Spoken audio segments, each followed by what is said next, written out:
Andrea and Carter are going on a picnic. How nice. To prepare for the picnic, Andrea buys 4 bags of granola and 3 bags of dried fruit and spends $51.50.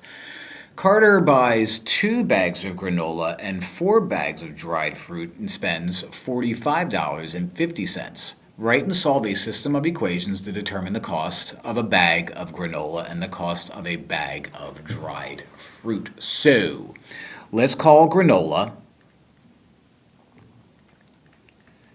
let's call that X, and let's call dried fruit Y. Okay, let's do that. So 4 bags of X, this is for Andrea, 4 bags of X and 3 bags of Y are going to be $51.50. Okay, Carter buys 2 bags of granola, so 2X plus 4 dried fruits, 4Y is going to be $45.50. Now, the way I'm going to handle this one is going to be elimination. I'm going to multiply the bottom row by -2, and that allows the x's to line up and cross out. Okay, so the bottom row is now going to be -4x because -2 times 2 is -4, minus 8y because -2 times 4 is -8, and -2 times 45.50 is going to be -91. The top row stays the same, 4x, 3y, 51.50. Add the rows. You cross out.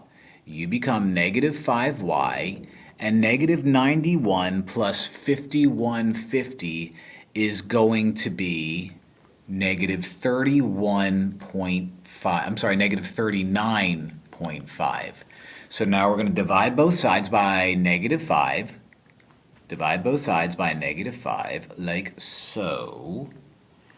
And let's put it up here. Y will equal 7.9. Okay, so again, that's the cost. So if you're looking at that saying, whoa, a decimal, yeah, that's the cost of the bag of dried fruit. So we're allowed to have a decimal there. That's okay.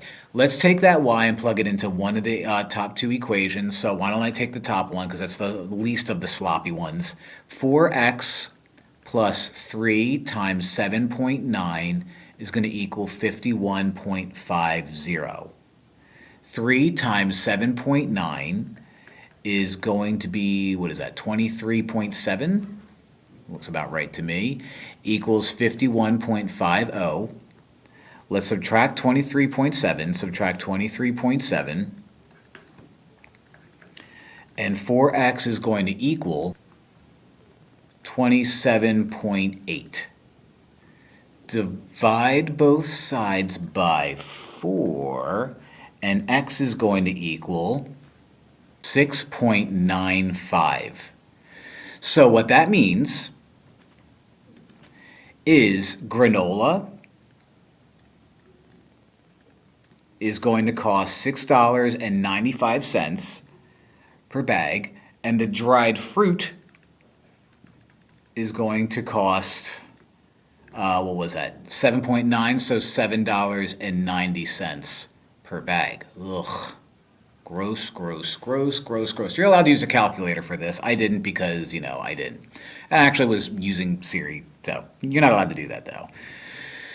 Anyways, part B. Andrea and Carter will both hike to the picnic area from the park entrance. Carter starts at the park entrance and begins hiking to the picnic area at a constant rate. Andrea starts at the park entrance sometime later than Carter and begins hiking towards the picnic area at a different constant rate. The picnic area is 3 miles from the park entrance. The graph below represents this situation. So you have Carter is going to be this line, the blue line. You have Andrea is going to be this line, the red line. She seems to start 20 minutes after Carter, and then at 41.5, they seem to cross paths. Explain why the graph of Andrea's line starts at 20:0. Well, because Andrea started 20 minutes after Carter. It's simple as that. I mean, that's what that means right there. She started at some time later then and walked faster, so was able to catch up at one point. So nothing to lose sleep over, very basic problem. Explain what the solution to the system of equations in Part B represents in the context of this problem. The solution was 41.5. So let me write the answer out here, what the solution means while I have everything in front of me. C, the solution means is 40 minutes after Carter started, because it's the time since Carter started. So 40 minutes after Carter started, they intersected, or they met, however you want to word it, they intersected after 1.5 miles hiked. Miles, that's an M, so I'm not going to mispronounce or misspell hiked using the M. So hiked. So that's what C means. That's what the solution means. 40 minutes, 1.5, 40 minutes, 1.5 miles. There you have it. Okay, so that is the end of this section of the Keystones. Hopefully it helps. Like and subscribe. Watch them all. Thanks for watching. Love you.